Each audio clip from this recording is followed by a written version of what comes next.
right, so let's dive into Seven. Oh, yeah.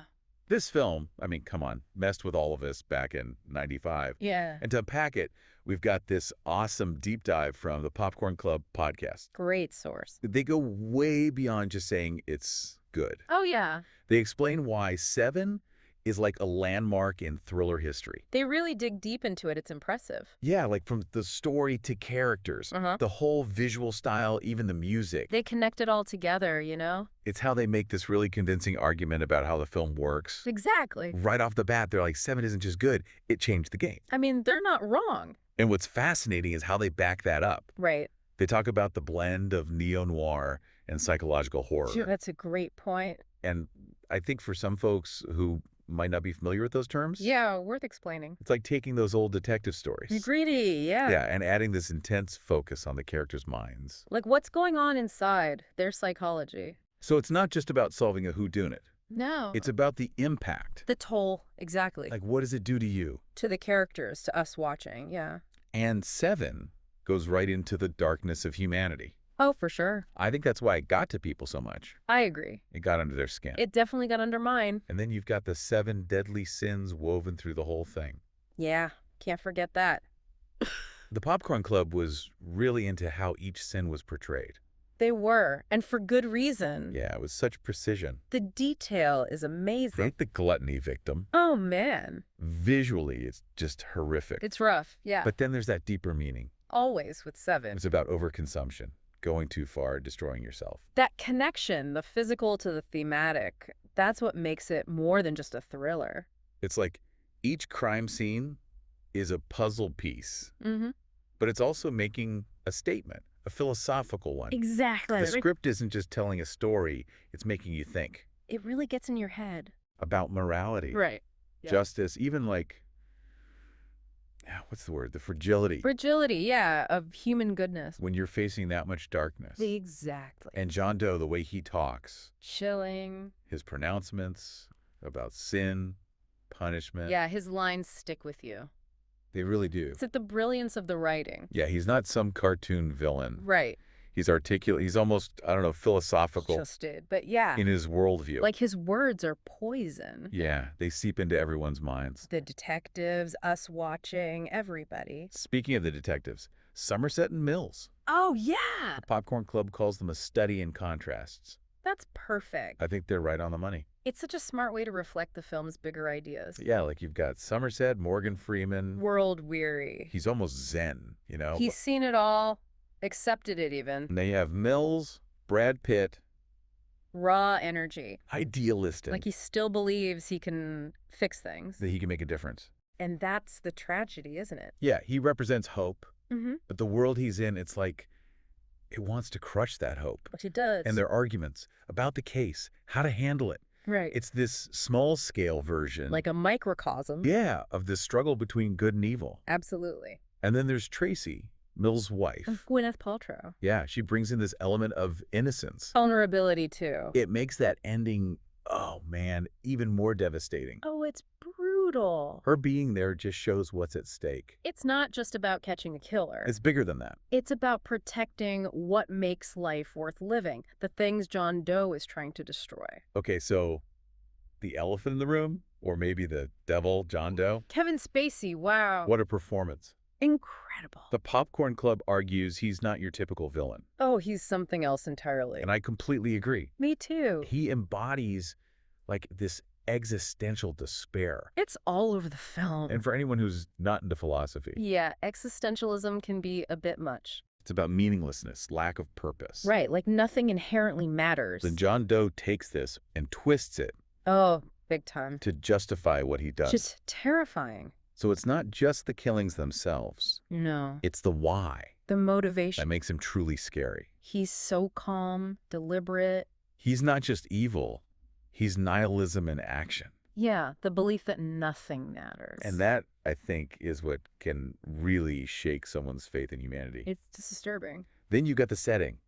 The city? Unnamed, rain-drenched. Always raining. The Popcorn Club calls it a character in the film. And it is. I see what they mean. This bleak, nameless city, it becomes a symbol. For everything that's wrong. Decay, hopelessness. The rain, it's not just weather. No. It's like what's the word? A manifestation That's a good one. of their inner turmoil. Everyone's Exactly. speaking of atmosphere, the sound, the music, Oh, yeah. like those buzzing flies at the Wow. gluttony scene. So simple, so effective. Ugh, I still get chills thinking about it. It's masterful sound design, really. David Fincher, he knows how to use sound to create mood. He does. And Howard Shore's score, Oh, yeah. haunting, almost operatic. Holy It's like you're going down to hell. It's like another character, this layer of unease that just gets under your skin. It's not just background music, it's part of the whole experience. Right, it's integral. And then there's that thing the Popcorn Club pointed out about the number 7. Oh, yeah. Obviously get the sins, Right. but it's more than that. Much more. 7 days. 7 crimes. Somerset, 7 days from retirement. Like a countdown. It's like this cosmic clock ticking down. It's fate, and it's not pretty. It's like everything's already decided. And there's nothing you can do about it. It's interesting how 7 manages to be both super suspenseful, Yeah, it's edge of your seat stuff. but also so symbolic. Deep. Yeah. The Popcorn Club highlighted the number 7, but what other symbols stuck out to you? Well, besides the city itself representing decay, think about the rain. Always pouring. Always. It's like a baptism. Oh, I see what you mean. But instead of cleansing, it just drags everyone down. Deeper into the muck. Yeah, like a visual representation of sin and its consequences. You can't escape it. That's a really good point. And it makes the contrast between Somerset and Mills's apartments even more striking. Oh, yeah, the Popcorn Club talked about that. I never really thought about it before. Me neither. It's subtle, but it works. So what did they say? Well, Somerset's apartment, it's practically empty. Like a monk's cell? Exactly. He stripped away all the stuff. Distractions, material possessions. Yeah, like he's trying to protect himself from the ugliness. It's a defense mechanism, I think. Against what he sees every day. Right. And then Mills's place. Brighter, full of life. Pictures, mementos. It represents hope, a future with Tracy. It's like a reminder of what's good. What's worth fighting for? And what John Doe wants to destroy. Exactly. And speaking of visuals, the cinematography is breathtaking. Oh, sure. It's so gritty and realistic. Like you're right there with them. Like a documentary. Fincher and the cinematographer Darius Kanji, I think. That's right. They created this world of shadows. Like perpetual twilight. Light is almost an intrusion. It creates a sense of claustrophobia, unease. Like the city's closing in. Exactly. But then there are these moments of beauty. Subtle, but they're there. Like when Somerset and Mills are at the sloth victim's apartment Uh-huh. and the sunlight streams in. It's striking. It's Fincher using contrast, right? He's a master of it. To make the film hit harder. To heighten the impact, for sure. Those little bits of beauty, they make the darkness even darker. They remind you of what's at stake, even as it's slipping away. It's like a gut punch. Speaking of brilliance, we have to talk about the performances. Oh, absolutely. Especially Kevin Spacey as John Doe. The Popcorn Club was blown away. As they should be. And I don't blame them. It's a masterclass in understated menace. He's not over the top like some villains. No scenery chewing here. He's quiet, methodical. And that makes him even scarier. It's chilling how he makes John Doe seem almost reasonable, Right.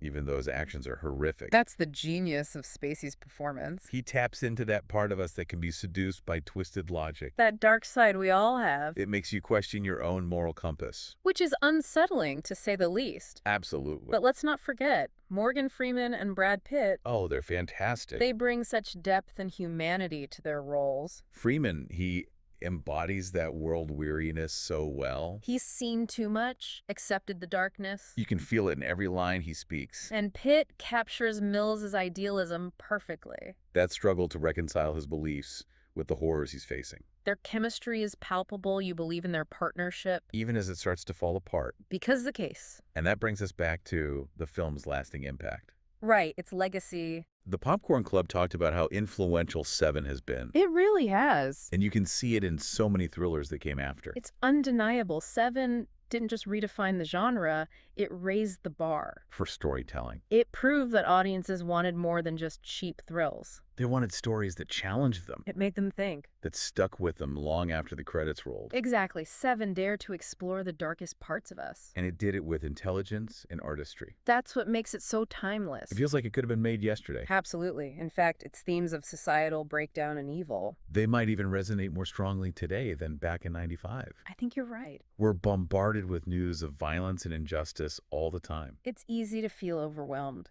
And that's what Seven gets so right, that feeling of helplessness. Like darkness is winning. The Popcorn Club really focused on how the film messes with your expectations, Especially that ending.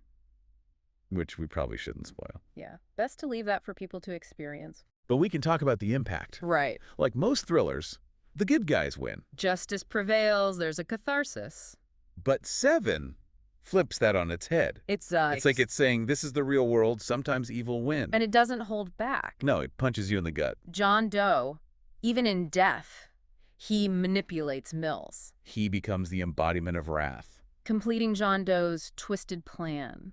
It's brilliant but brutal. It's a commentary on control, or the lack of it. We want to believe we can fix things. Impose order on the chaos. But Seven suggests that maybe we can't. It's a tough pill to swallow. What's fascinating is how that ending, as dark as it is, Yeah. still sparks debate. All these years later. Does it offer hope, or is it pure nihilism? Is there any point in fighting evil? Big questions. It's what makes Seven so great. It doesn't give you easy answers. It makes you think. It makes you confront your own It's beliefs. about good and evil, justice, punishment. The Popcorn Club called it a towering achievement in cinema. And I agree. Visually stunning, psychologically complex, thematically rich. A masterclass in filmmaking. Its legacy is undeniable. Absolutely. So as we wrap up our deep dive into Seven, Uh-huh. we wanted to leave you with something to think about. Okay. Something that wasn't directly addressed in the source material, All right. but it builds on the film's main ideas. I'm listening. Seven shows us the darkness inside people. Right. But what about the darkness hidden in ordinary places? Or events, everyday things. Exactly. If we look closely enough, What might we find? what unsettling truths might be lurking in plain sight? It's a chilling thought, It is. but it's also a reminder to stay vigilant, to never take things at face value. Like Somerset and Mills learned, Sometimes the most disturbing truths are hiding right in front of us. and that's Seven for you. A film that stays with you. Yeah, it's like he just gets sound. He does! And then you get Howard Shore. Oh, yeah, the score. It's haunting. Almost operatic. Yeah, like you said, descending into hell. It adds this whole other layer of unease. Like it gets under your skin. It's not just there in the background. No, it's part of the whole thing. Part of the experience. Exactly, integral. And the Popcorn Club, they also pointed out this thing about the number seven. Oh, right. You've got the sins, obviously, Of course. but it goes deeper. Oh, yeah. 7 days, 7 crimes. Somerset, 7 days from retirement. That's like a countdown, Cosmic clock ticking away. like fate has a plan. And it's not a good one.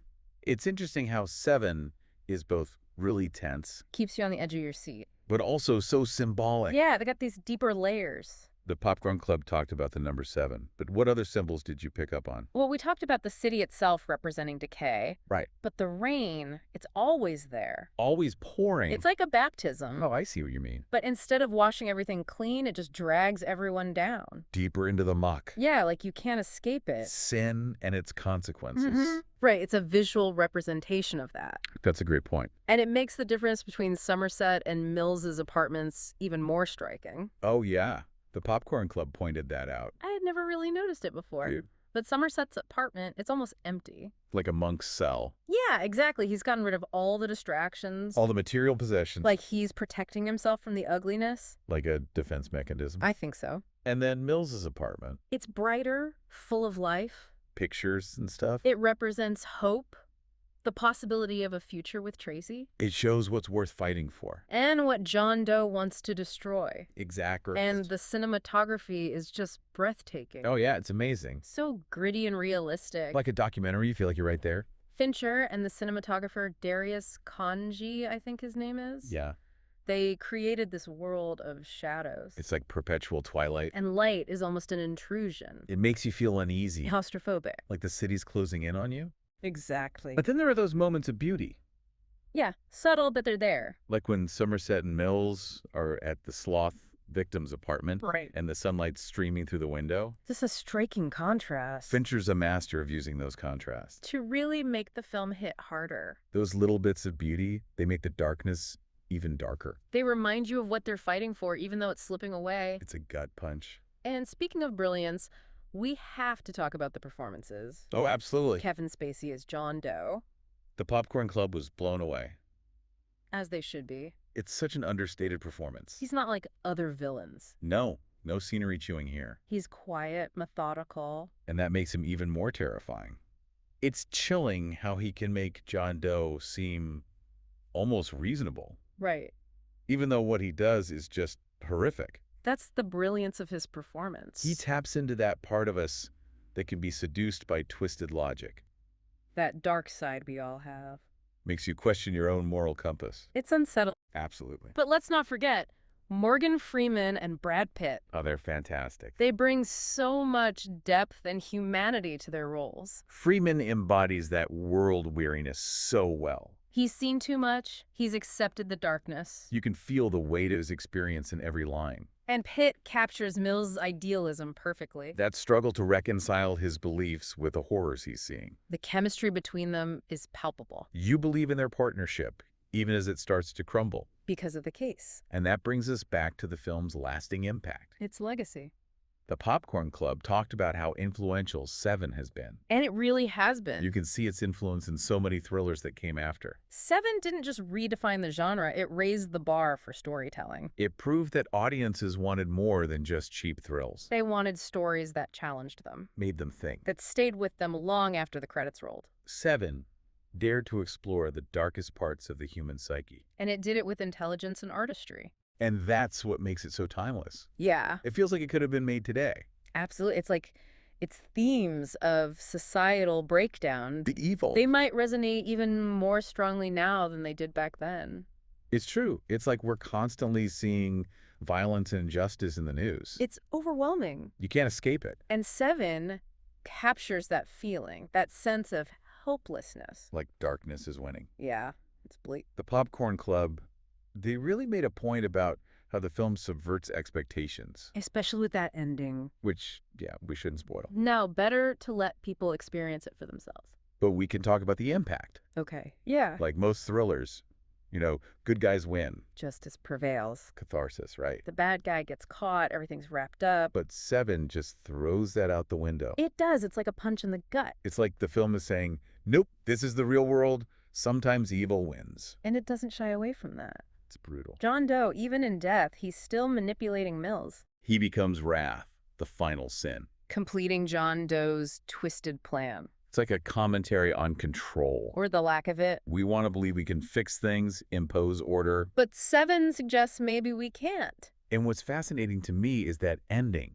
As dark as it is, Yeah, it's bleak. it still gets people talking. All these years later. Does it offer hope, or is it just nihilistic? Is there any point in fighting evil? That's the question. It's a tough one. And I think that's part of what makes Seven so great.